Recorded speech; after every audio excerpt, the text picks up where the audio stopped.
Как е, Васе? Живо здраво. Какво правиш, бе? Да вкарваш кучето? Ой, не, какво си направил, бе? майката, леко го порязах с тъгото. Ама малки дяло. Чао ли? Порязване. Чао. Да, бе. Говориш всичко порязване, с изключение на това, че да губиш. Ама бързо са ми споделя. Как си ви, малкия? Ами чакаме, не, то още не, ама другата, по-другата седмица. Ама по-какъв беше? Момче. Момче. Момченце, ама... Ще не, има голяма черепня. Това е лесна работа, само живо и здраво да се роди, да защото те... Да черпате и ти мени. Няма грижи, това е...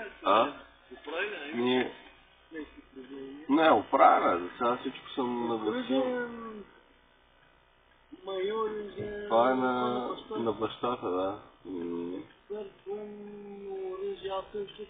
Той е такъв, да, той е в военния, да, и така.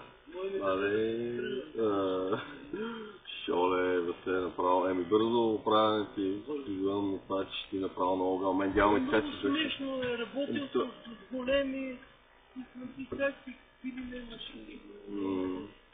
То някой път подценява неща, така, от отпускане и това. Сигурно го служил табели, че те продава. Сложи и да, защото те... 3 месеца ли, да? Аз го гледам, тук върнахме читачката, нали, скоро, ама... Някой отделно е взел конектора, към читачката. Честно, бе? Това не съм го видял, това сигурно е много малко. Тук ли е останало или направи Снимай го, за да знае другия път, за такова, напред по-нас на телефона. И на гъста... За това ще тръгвам сега скоро. Ще се чуем.